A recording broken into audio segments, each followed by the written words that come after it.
But I just wanted to follow up on that to see if, in fact, you've had time to look at him, or if not, would you please look at him? It looks like the Parks and Recreation Department will get about $20 million. I'm using conservative figures. We take $10 million off for the library.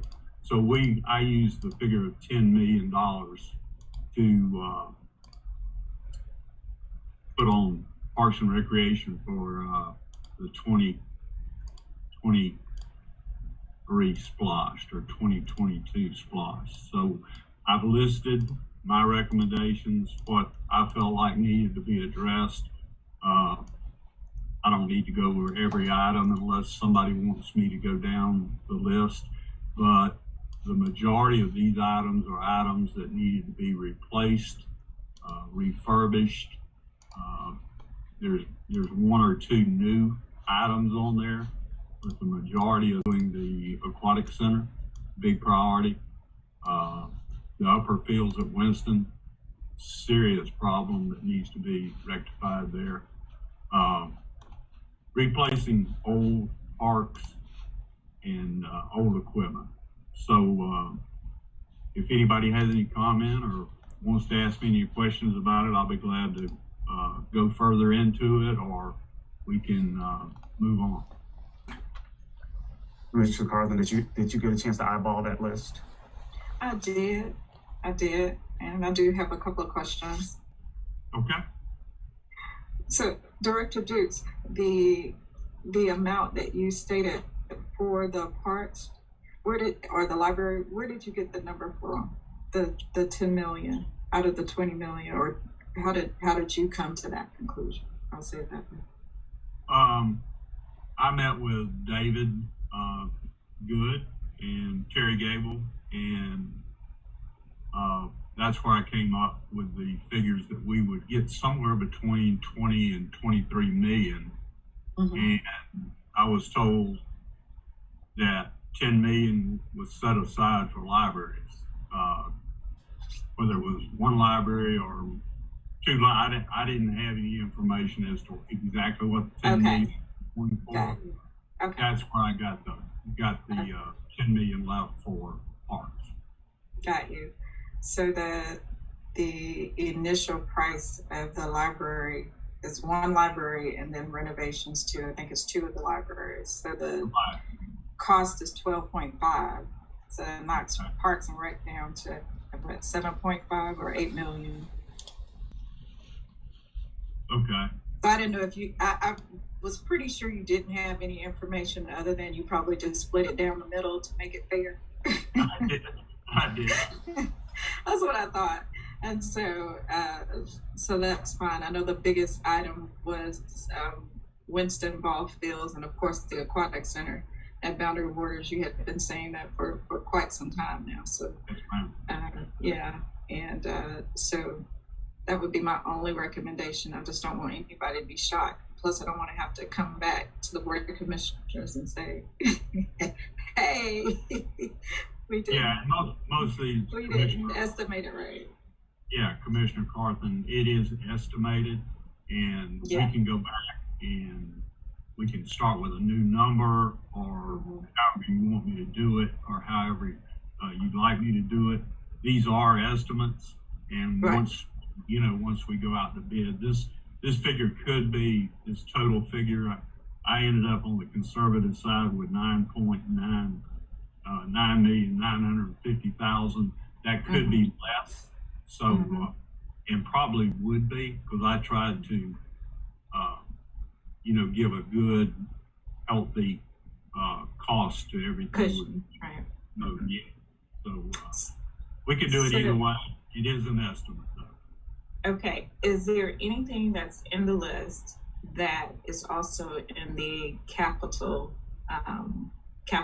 items list?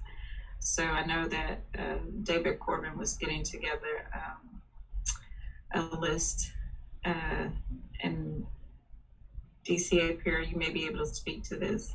Is there anything on the list, Gary, that we've already included that could possibly be funded through the capital items list? Commissioner Carthen, most everything that I've listed here is not, except for some equipment. Okay. There were some vehicles on there, but I guess the determination has got to be made because we went over the capital list with Rosalind a week or so ago, and it wasn't determined if vehicles and equipment was going to come out of capital or if it was going to come out of SPLOST. So, you know, when we were going through the list, I told her that we had asked for $1 million out of this SPLOST to cover a lot of equipment. When I say a lot of equipment, it won't cover that much over a 6-year period, but it would help us get our fleet and our equipment for the department restored. So I'm not sure what they want to take out of capital or what they want to take out of SPLOST. They didn't say. Okay, so that's Commissioner Mitchell, would be my recommendation that we align the list, the capital improvements list with the SPLOST list. So then Parks and Rec will kind of know where we stand in terms of where these items that are needed would come from, where it would be funded from. Agree. Yeah. Totally agree. But that's all. Yeah, I'll yield back. No, go ahead. Okay. Okay, but totally agree that, yeah, we got a couple of alignments that needs to be looked at to include this whole potential senior citizen center out west that was spoke about in the last SPLOST. So, and I know we haven't truly accounted for it, but it's been conversation. So I'm going to take, yes. I think, and that's why I said I think we need to get with David Corbin and the list, because I think that may fall under facilities. Yes. Yeah, as opposed to Parks and Recs and library, because it wasn't accounted for in the SPLOST for that. So I think that's why there needs to be some alignment with that capital improvements list, or that item may fall under facilities, which was included in the SPLOST. And so that needs to be a conversation. Mm-hmm. Got you. And Gary, again, what we talked about to include maintenance and everything else. So I think it looked good, but I want to take another deeper dive, and Commissioner Carthen, if you would as well. And I think again with David Corman and others. So let's go one more round at it, one more stab at it, and then we'll be done. I think we're close though. I think it looks really good though. Okay. Yeah. You can see some justifications I have on some of the back pages. The equipment part of it is very important. I mean, when you say $1 million, sounds like a lot of money, and it is a lot of money. But we have like 20 vehicles in our department that are 20 years old, at least 8 to 10 vehicles that are 20 years old. Some of them have over 200,000 miles on them.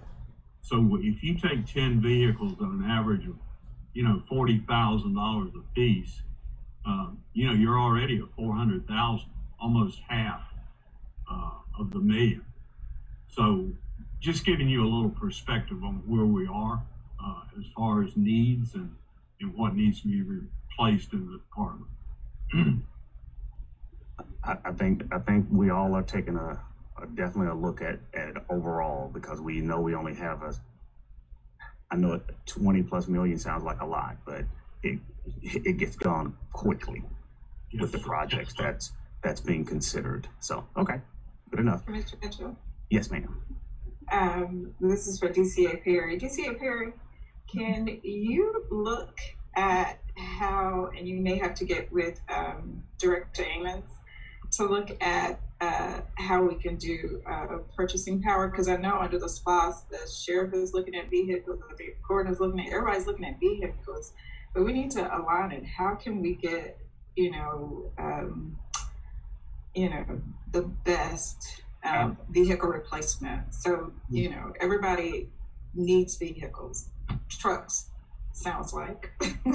Yeah. So, Well, yeah, so if you can align that for us and get Ms. Ammons on it and figure out how we can best do this, if it's a leasing, Right. leasing of trucks or vehicles, but we really need to figure that out moving Mhm. forward so that, because to Gary's point, 20-year-old trucks and we're riding around, we got our people in them, we could do better than that.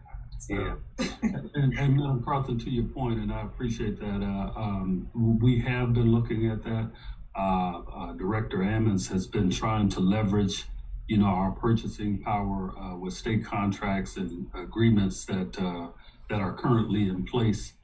We need vehicles across the board. We need trucks, we need cars, large vehicles, things of that nature. Our fleet overall is aging, and one, I'm going to have call on Director Coward and Ross Clark to kind of give us just a briefing of what our fleet looks like. They have a complete inventory of what we have across the county, and they can let us know how old, what's the average age of our vehicles and things of that nature. We have had meetings with Enterprise.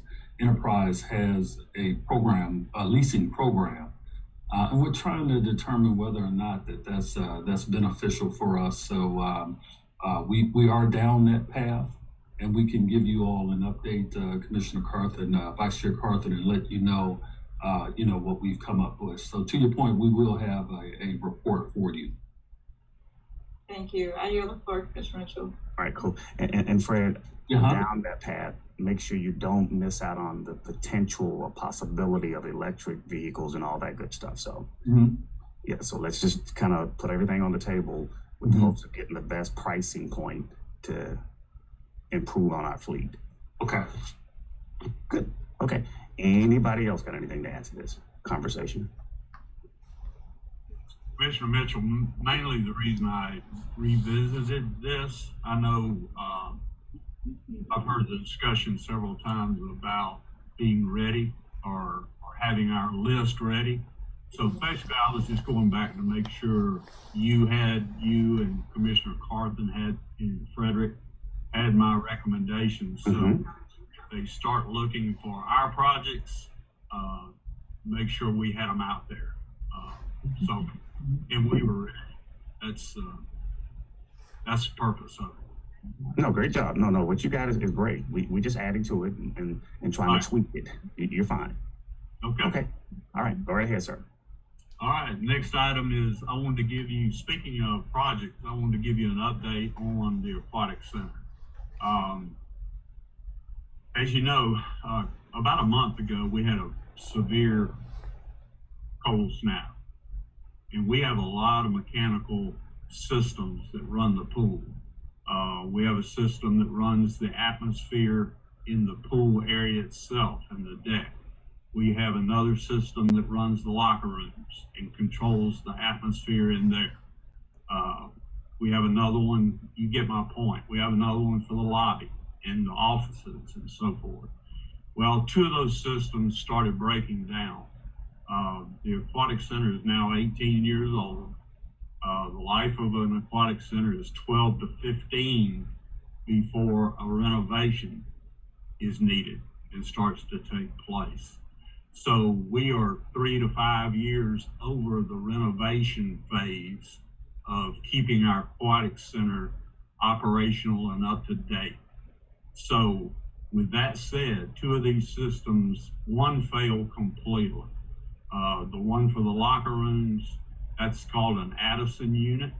It heats, it cools, it dehumidifies, and it circulates air through the locker rooms. That system is no longer functioning. So the other one is the pool pack. It's still operating, but it is not heating the pool area like it should. So I got with Dr. Corbin 2 weeks ago, and he said he wanted to go ahead and get prices on replacing all this equipment and what needed to be done now. So I got with the engineers, met with the engineers last Tuesday, and we did a walkthrough. They got up on the roof where the units are, went through the aquatic center. And the bad news is it's expensive. And also a lead time for those 2 units is 6 to 8 months to get those units. With that said, the good news is we came up with a solution to the locker rooms. They're the most important. So they have located a unit. It's not the unit we need in the long run, but it is a unit that we can go ahead and purchase, put in the locker rooms to make sure it warms the locker rooms. And then that unit can, when the permanent unit comes in 6 or 8 months from now, that unit that we have in the locker rooms can be repurposed. It won't go to waste. It can be repurposed to another area of the aquatic center when the unit that is needed gets here. So with that said, I've already ordered the unit we need, and they've located it in South Carolina, and it will be here hopefully by the end of the week and installed next week to solve the locker room problem, or give a temporary solution to the locker rooms. The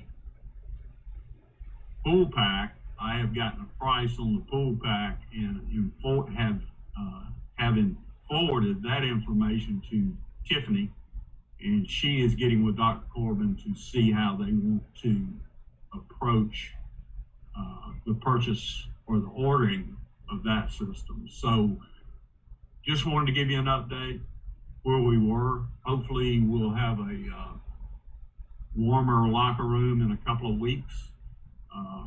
And hopefully we can get some of this other equipment ordered. My recommendation to Dr. Corbin to go ahead and pay for it, whatever means or money he can find to get this stuff ordered.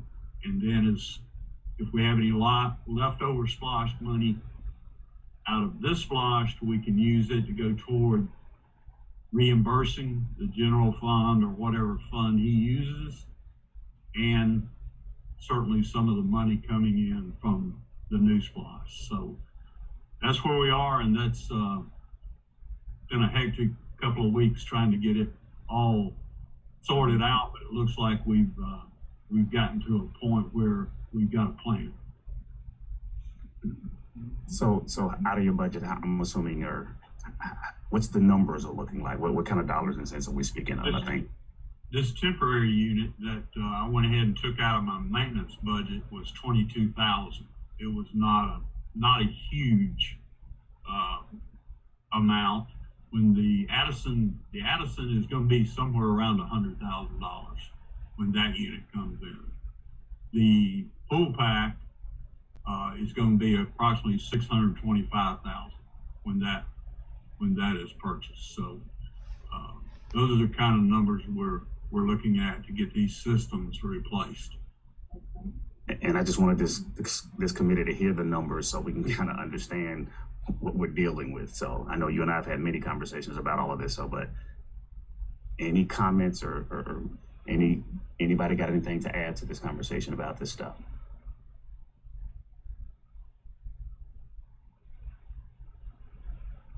And I will just say there's basically no workaround. I didn't realize the aquatic center was that young or old, I guess I'll say.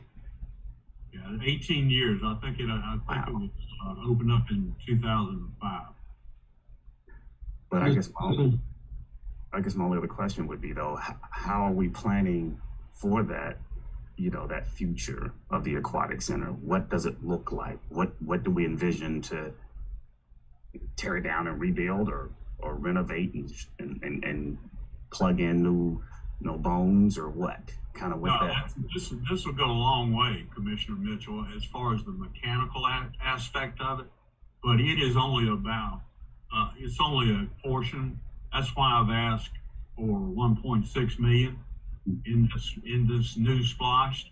and use some of the old splosh if we have some left over to start the renovation. All the floors around the pools and in the common areas, they're gone. They're worn down. Tiffany, I did a walkthrough with Tiffany. She was with me last Tuesday, and she knows. She saw it with her own eyes. Also, the tile in the locker rooms, all of it needs to be replaced. Some of the fixtures need to be replaced. The plaster inside the pool. After 15 years, the plaster inside pools starts flaking off. So the process for that is to drain the pool and replaster the walls of the pool. It's an expensive operation to operate an aquatic center. And a lot of that's due to the environment in the aquatic center, due to the chlorine in the air. It deteriorates stuff. So it's just the nature of the beast. So that's why we're asking for the renovation money in the splosh. Got it. Well, I get it. At least this committee is fully aware of it, and now we're just kind of looking at what the future looks like. Fred, I think you were going to add to this conversation, I think. Thank you, Commissioner Mitchell. I was just going to pretty much Gary has said it all, and he and I have had extensive conversation as well in regards to this. I'm much like you, and I go to I used to go to the aquatic center often, and had no idea that all of these. So you wouldn't know from just walking through, that some of the issues are the way they are. Gary, you all have done an excellent job of maintaining from a surface level, but I understand that things have gone wrong. And when I saw, all of the things that were included in the 1.6, I was pretty much like you, kind of amazed at all of the things that we need to do. Didn't know that the aquatic center was as old as it is. Gary, to your point, just